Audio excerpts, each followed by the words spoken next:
Have you ever heard of a man who, in his 70s, led a desert rebellion against a modern European army? A man whose name became a symbol of defiance, whispered in the winds of the Sahara?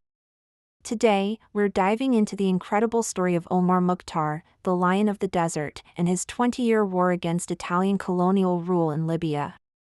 Our story begins in the early 20th century. Italy, a latecomer to the colonial game, set its sights on the Ottoman provinces of Tripolitania and Cyrenaica, what we now know as Libya. In 1911, they invaded, expecting a quick and easy victory. They were wrong. The local population, deeply rooted in their land and traditions, mounted a fierce resistance. At the heart of this resistance was a religious and social movement known as the Sanusi order. And one of its most respected figures was a quiet Quranic teacher named Omar Mukhtar. Born in 1858, Mukhtar wasn't a young, fiery revolutionary. He was a scholar, a man of faith and wisdom, deeply respected for his knowledge and integrity. For years, he had dedicated his life to teaching the Quran in desert communities. He was a man of peace.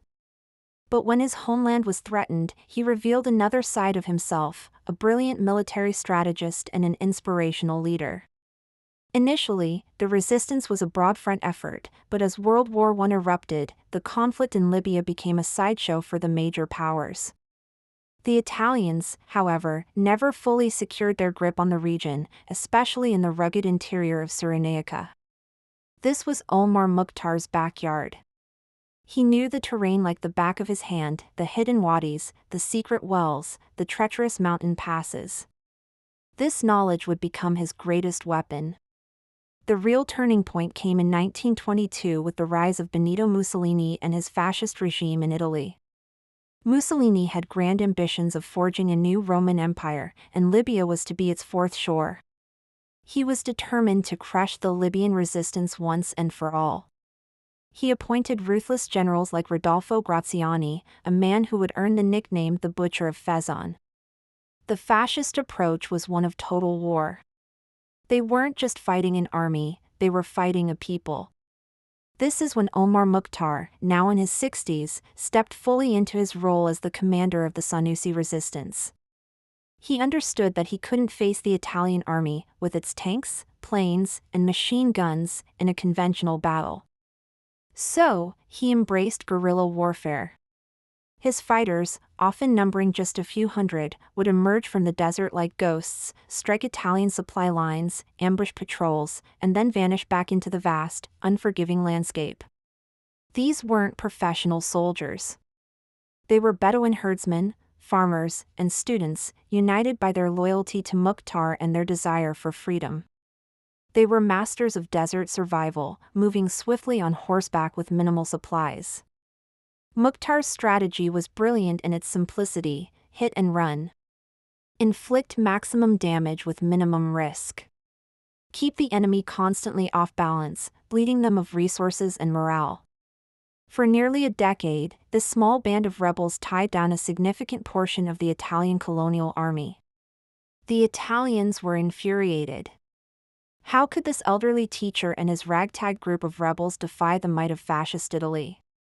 They called him a phantom, a ghost. His attacks were so effective and unpredictable that Italian soldiers lived in constant fear. Mukhtar became a legend, not just in Libya, but across the Arab world. His courage inspired poems, songs, and stories of a lion defending his home. Frustrated by their inability to capture Mukhtar, the Italians escalated their brutality. Graziani unleashed a campaign of terror against the civilian population, believing that if he couldn't defeat the fighters, he would destroy their support system. Entire tribes were forcibly relocated from their ancestral lands. Their livestock were slaughtered, their crops burned, and their wells cemented shut. The most horrific part of this strategy was the creation of concentration camps. Over 100,000 men, women, and children were herded into squalid, barbed wire enclosures in the desert. Conditions were appalling. Starvation, disease, and brutal treatment were rampant. It's estimated that tens of thousands of Libyans perished in these camps. The goal was to isolate Mukhtar's rebels from the people who fed, sheltered, and informed them. To further cut off the resistance, the Italians constructed a massive barbed wire fence along the border with Egypt. It stretched for 270 kilometers. From the Mediterranean coast deep into the desert.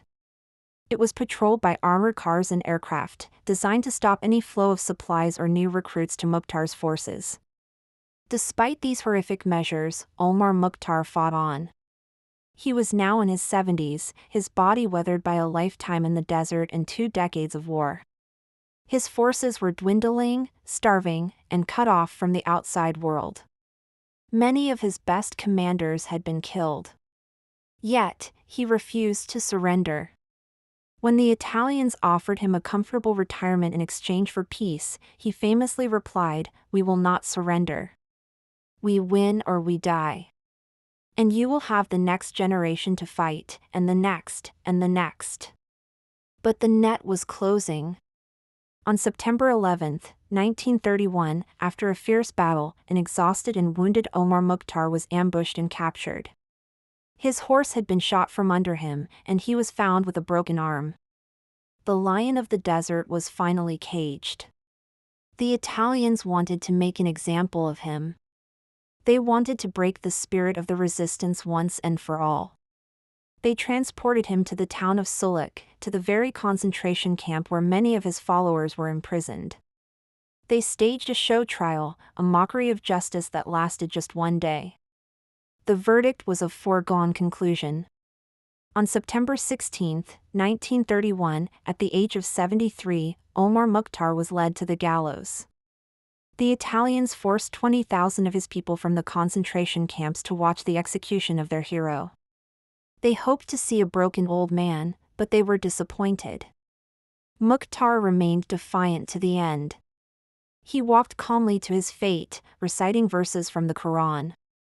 His final words were from the Quranic verse, "Inna lillahi wa inna ilayhi raji'un," from God we come, and to God we shall return. The execution of Omar Mukhtar marked the effective end of the armed resistance. But his death did not bring the Italians the victory they sought. In killing the man, they immortalized the legend. Omar Mukhtar became a martyr, a powerful symbol of the fight for freedom that transcended Libya's borders. His image, in chains, staring down his captors with unwavering dignity, is one of the most iconic of the 20th century. His struggle inspired future generations of Libyans. When Libya finally gained its independence in 1951, Omar Mukhtar was declared a national hero. His face adorned the country's currency, and his story was taught to every schoolchild. He represents not just the fight against colonialism, but the enduring power of the human spirit against overwhelming odds. The story of Omar Mukhtar is a stark reminder of the brutal reality of colonialism, but it is also a powerful testament to courage, resilience, and the unyielding desire for freedom. A teacher who became a warrior, an old man who outsmarted an empire, a ghost of the desert whose legacy will never be forgotten. Thank you so much for watching. If you found this story as powerful as I did, please hit that like button and subscribe for more stories of incredible figures from history. And let me know in the comments below what other historical heroes you'd like to learn about. Until next time, stay curious.